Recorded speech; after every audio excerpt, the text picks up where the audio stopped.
Excel PU college ಗುರುವಾಯಿನಕೆರೆ, ಕರ್ನಾಟಕದ number 1 PU college. Admissions open now. ಒಂದ್ ಕಡೆಗೆ ಕಾಂಗ್ರೆಸ್ ಸರ್ಕಾರ ದೋಸ್ತಿಗಳ ವಿರುದ್ಧ ಹೋರಾಟಕ್ಕೆ ಮನ್ರೇಗಾ ವಿಚಾರವನ್ನ ಇಟ್ಕೊಂಡು ಪ್ಲಾನ್ ಮಾಡ್ತಾ ಇದೆ. ಈ ಜಿ ಯೋಜನೆಯ ವಿರುದ್ಧ ರಾಜ್ಯ ಸರ್ಕಾರ ಏನು ಸಮರವನ್ನ ಸಾರ್ತಾ ಇದೆ, ಇದಕ್ಕೆ ಕೌಂಟರ್ ಕೊಡೋದಕ್ಕೆ ದೋಸ್ತಿಗಳು ಕೂಡ ಪ್ಲಾನ್ ಮಾಡ್ಕೊಂಡಿದ್ದಾರೆ. ಸ್ಥಳೀಯ ಸಂಸ್ಥೆಗಳ ಎಲೆಕ್ಷನ್ ನಲ್ಲಿ ಈ ಯೋಜನೆಯನ್ನೇ ಕಾಂಗ್ರೆಸ್ ಸರ್ಕಾರ ಅಸ್ತ್ರ ಮಾಡ್ಕೊಳ್ಳೋದಕ್ಕೆ ಪ್ಲಾನ್ ಮಾಡಿದೆ. ಇದೀಗ ಕೈ ವಿರುದ್ಧ ಲೋಕಲ್ ಎಲೆಕ್ಷನ್ ನಲ್ಲಿ ಮೈತ್ರಿ ಒಗ್ಗಟ್ಟಿನ ಪ್ರತ್ಯಸ್ತ್ರವನ್ನ ಪ್ರಯೋಗ ಮಾಡೋದಕ್ಕೆ ಮುಂದಾಗಿದೆ.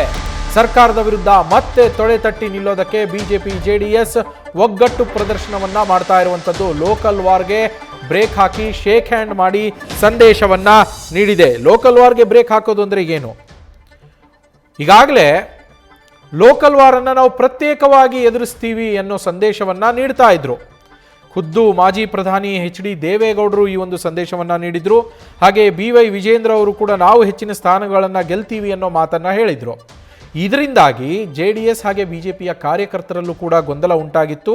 ಬರೀ ವಿಧಾನಸಭೆ ಮತ್ತು ಸಂಸತ್ತು ಚುನಾವಣೆಗಳಿಗೆ ಮಾತ್ರ ನಮ್ಮ ಮೈತ್ರಿಯಾ, ಸ್ಥಳೀಯ ಸಂಸ್ಥೆಯ ಚುನಾವಣೆಗಳಲ್ಲಿ ನಮ್ಮ ಮೈತ್ರಿ ಇರೋದಿಲ್ವಾ ಅನ್ನೋ ಗೊಂದಲ ಉಂಟಾಗಿತ್ತು. ಆ ಗೊಂದಲಕ್ಕೆ ತೆರೆ ಎಳೆಯುವ ಯತ್ನವನ್ನ ಶೇಕ್ ಹ್ಯಾಂಡ್ ಮೂಲಕ ಮಾಡಿದ್ದಾರೆ ಎರಡೂ ಪಕ್ಷಗಳ ನಾಯಕರು.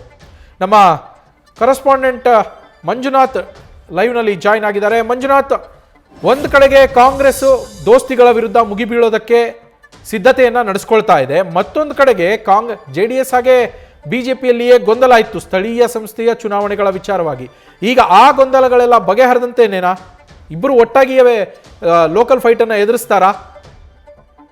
ನವೀನ್, ಏನು ಮನರೇಗಾ ಯೋಜನೆ ವಿಚಾರಕ್ಕೆ ಸಂಬಂಧಪಟ್ಟಂತೆ ರಾಜ್ಯ ಸರ್ಕಾರ ಕಾಂಗ್ರೆಸ್ ವಿರುದ್ಧ ಅಂದರೆ ಕಾಂಗ್ರೆಸ್ ಬಿಜೆಪಿ ಕೇಂದ್ರ ಸರ್ಕಾರದ ವಿರುದ್ಧ ಒಂದು ಹೋರಾಟದ ರೂಪುರೇಷೆಗಳನ್ನು ಮಾಡಿಕೊಂಡಿತ್ತು. ಹೀಗಾಗಿ ರಾಜ್ಯದಲ್ಲಿ ಜೆಡಿಎಸ್ ಮತ್ತು ಬಿಜೆಪಿ ಏನು ಮೈತ್ರಿ ಇತ್ತು, ಈ ಒಂದು ಮೈತ್ರಿಗೆ ಯಾವುದು ಅಂದರೆ ಈ ಒಂದು ವಿಚಾರ ಸಾಕಷ್ಟು ಪ್ರಮುಖವಾಗಿತ್ತು. ಯಾಕಂದರೆ ಕೇಂದ್ರ ಸರ್ಕಾರದ ವಿರುದ್ಧ ರಾಜ್ಯ ನಾಯಕರು ಹೋರಾಟ ಮಾಡೋದು, ಅದು ಸ್ಥಳೀಯ ಮಟ್ಟದಲ್ಲೂ ಕೂಡ ಸಾಕಷ್ಟು ಪಕ್ಷಗಳಿಗೆ ಬಿಜೆಪಿ ಮತ್ತು ಜೆಡಿಎಸ್ಗೆ ಸಾಕಷ್ಟು ಒಂದು ಧಕ್ಕೆ ಆಗುತ್ತೆ. ಹಾಗಾಗಿ ನಾವೆಲ್ಲರೂ ಕೂಡ ಒಗ್ಗಟ್ಟಾಗಿರಬೇಕು ಅನ್ನೋ ನಿಟ್ಟಿನಲ್ಲಿ ಕೇಂದ್ರ ಸಚಿವರಾಗಿರುವಂಥ ಅಮಿತ್ ಶಾ ಜೊತೆಗೆ ಮೋದಿಯವರ ಒಂದು ಸೂಚನೆ ಮೇರೆಗೆ ಇಬ್ಬರು ನಾಯಕರು ಒಗ್ಗಟ್ಟಿನ ಪ್ರದರ್ಶನ ಮಾಡಿರುವಂಥದ್ದು. ಪ್ರಮುಖವಾಗಿ ರಾಮ್ಜಿ ಯೋಜನೆಯನ್ನು ರಾಜ್ಯದಲ್ಲಿ ದೇಶದಲ್ಲಿ ಯಾಕೆ ಇಂಪ್ಲಿಮೆಂಟ್ ಆಗಿತ್ತು, ಜೊತೆಗೆ ನರೇಗಾ ಯೋಜನೆಯಲ್ಲಿ ಸಾಕಷ್ಟು ಅಕ್ರಮಗಳಾಗ್ತಿತ್ತು, ಜೊತೆಗೆ ಕಾಂಗ್ರೆಸ್ ಏನು ಹೋರಾಟ ಮಾಡ್ತಿದೆ ಇದು ಕೇವಲ ರಾಜಕೀಯ ಅನ್ನೋ ಒಂದು ಸಂದೇಶವನ್ನು ರವಾನೆ ಮಾಡುವುದರ ಜೊತೆಗೆ ಎರಡು ಪಕ್ಷಗಳು ಜೆಡಿಎಸ್ ಮತ್ತು ಬಿಜೆಪಿ ತಮ್ಮ ಒಗ್ಗಟ್ಟಿನ ಮಂತ್ರವನ್ನು ಕೂಡ ಪಡಿಸಿರುವಂಥದ್ದು. ಯಾಕಂದರೆ ಇತ್ತೀಚೆಗಷ್ಟೇ ಮಾಜಿ ಪ್ರಧಾನಿ ಎಚ್.ಡಿ. ದೇವೇಗೌಡರು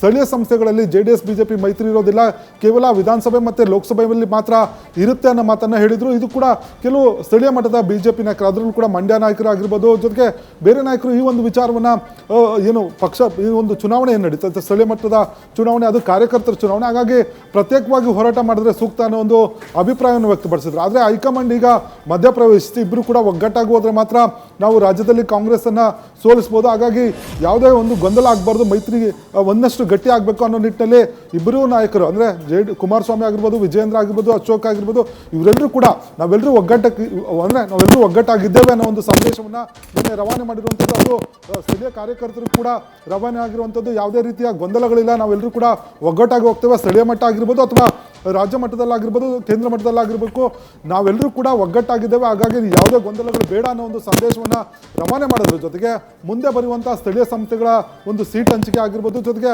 ಗೊಂದಲಗಳೇನಿದೆ ಅವೆಲ್ಲೂ ಕೂಡ ಬ್ರೇಕ್ ಹಾಕುವಂಥ ಕೆಲಸಗಳನ್ನ ರಾಜ್ಯ ಮಟ್ಟ. ಓಕೆ, ಥ್ಯಾಂಕ್ ಯು ಮಂಜುನಾಥ್ ಡೀಟೇಲ್ಸ್ಗೆ. ನ್ಯೂಸ್ ಫಸ್ಟ್ ನಿರ್ಭೀತಿಯಿಂದ ನಿಮ್ಮ ಪರವಾಗಿ.